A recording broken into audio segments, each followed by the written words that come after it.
Hi everyone, and welcome to another episode of Drawing with Lua in the Canvas node. Today we're going to be recreating this RGB light node in the Canvas node.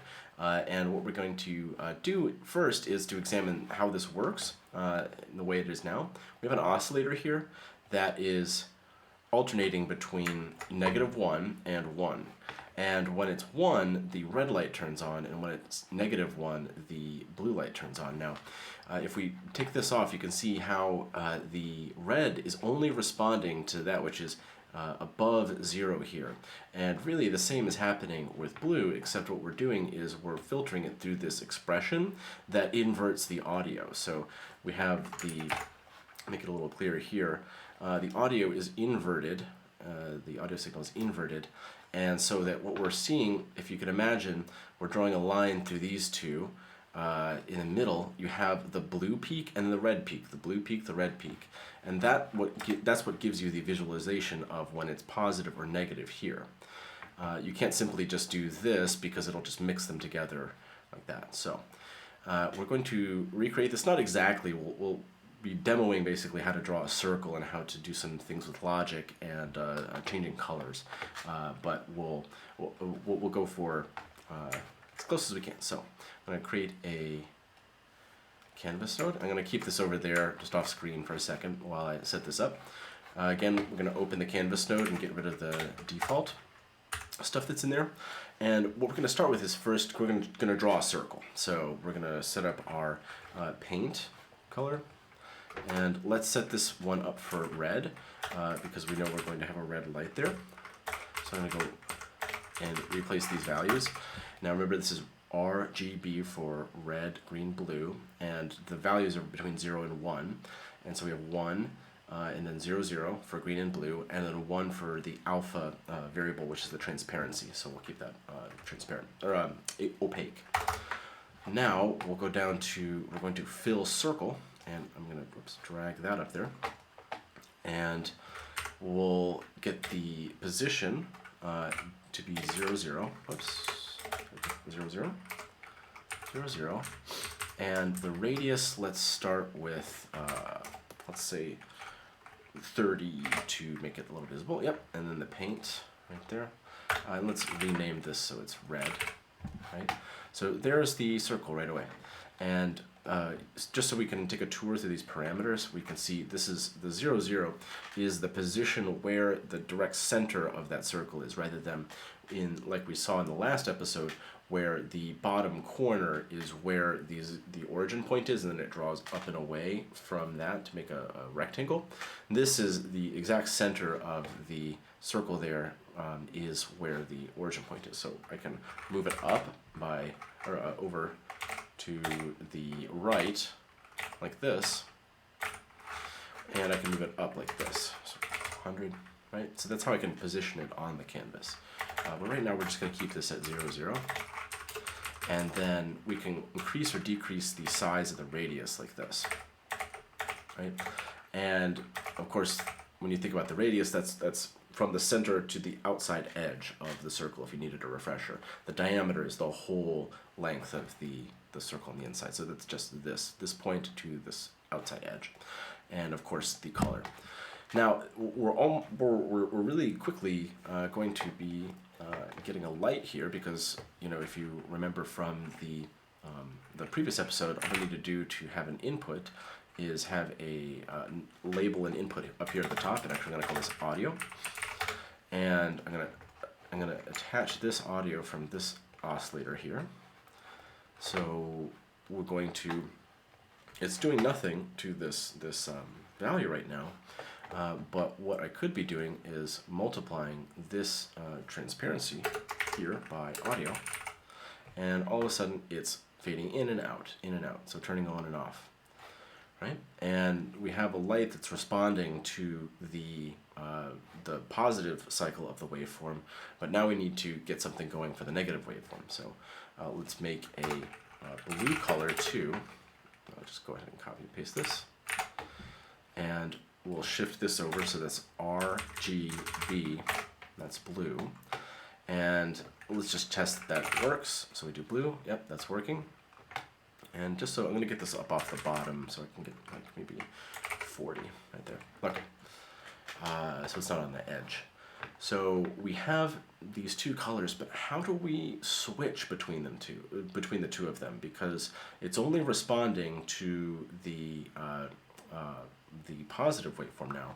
And well, I can invert it simply like this, like we did, adding a little minus sign there, just like we did over here as it's going to the blue audio. But it's not switching between the two, even though this is now responding to the inverted signal. And I can show you that by, we have a meter again, the waveform, where you can see when it goes down below 0, that's when the blue is responding. And now if I take this off, now only when it's going above is it responding. So how are we switching between these two variables, between red and blue? I can't just go in here and just say red and blue every wave cycle. We need to create some logic that will switch between the two. So we're going to leave this at negative, and I'll get rid of this. And what we need to explain here are these if-then statements. So really core fundamental part of programming is if-then statements. And you have these pairs, and you start with a reserved keyword, like we talked about in the last episode with the function word. It turns this kind of red color, if, and we're going to check for something. We're going to check if the value of this audio signal that's coming in is greater than 0. And we want to set the color of the paint to, so we say, the light equals this. Whoops, we're going to take that right off there. Okay, and I'm going to put that in here for light. So if the audio is greater than 0, then this variable light that we're going to pass here this will be the value that we're setting. So then else the and we have to put an end at the bottom there too to make it work. So else light equals color paint. I'm going to make the blue version now, so negative audio, right? And what did I do wrong here? Oh, of course I forgot to shift over I copied and pasted the wrong part there. There we go. So there we have it. Real quick, just red and blue alternating light that is matching exactly what's going on here. It's a little bigger, of course, but that's the basic of how this works. We have if the audio is greater than 0, then assign this value to this variable, and if it's not greater than 0, then, which means it's negative, then assign this value to this variable, which we pass to here. We're going to get a little more fancy though, because this works, but we want to package it in a way that we can reuse it for other things, like we did in the last episode where we created a function out of this method that we can do repeatedly without having to copy and paste all this code. So say if you have a bunch of lights here and you have a bunch of audio inputs, you want them all to respond independently. Instead of copy and pasting all of this code over and over, you can do something a little more simple. So what we're going to do is, instead of reassigning the variable here over and over, we're going to put this whole block of logic in a function. So we're going to press function, and then I always, again, put the matching end there, just so you don't forget about it later. And we're going to tab in everything like that, just so that it's clear that all of this stuff is within this function. So I'm going to do this draw light function, and I'm now this isn't responding anymore because it's not getting past anything into the light variable. And what I want to do instead is do draw light here as the variable for that. But what's happening is, okay, it's reassigning this light variable, but nothing is coming out of this function. There are things going into the function, but nothing is coming out of it. What we want instead is to return this value, so that when we say return, see how it's actually going in between two errors. Like this works, and then this causes an error. This works, causes an error. When you have a return on a function, that function becomes this value. So it returns, you call this function, and then it spits out this whole thing here that you have here, right? And that now we've packaged this into the draw light. But again, if I have multiple lights and I have, say, like audio 2 as a second input, and I'll have a second oscillator, and say this one's going at let's say 2 hertz. So you can see it'll be a little faster. Or let's do it 0.5. Okay, I'm going to put that in this audio 2. So we have 2 different oscillators here, and I want to draw another circle. And we can move this one over, let's say 50. Now they're both going, even though these are 2 separate circles, this is the first one and the second one here, so first and second. They're still drawing their colors based on what's coming in from the audio input, and that's because of this right here. Well, this is calling this global variable audio to go into here, and it's checking against that. So what we want instead is to draw the light and have the input be a variable that we pass into the function, and check that against the input. Now it stops working because we need to pass audio into this one as that input, and then we're going to pass audio 2 into this one. So see how they are reacting differently now. And what did I do? Of course, I had to replace this one as well. So input, there we go. So there you have it. We have 2 different, we have this function, draw light, which returns a color paint that we're inserting into this fill circle. That allows us to have 2 different lights that are responding to 2 different audio inputs.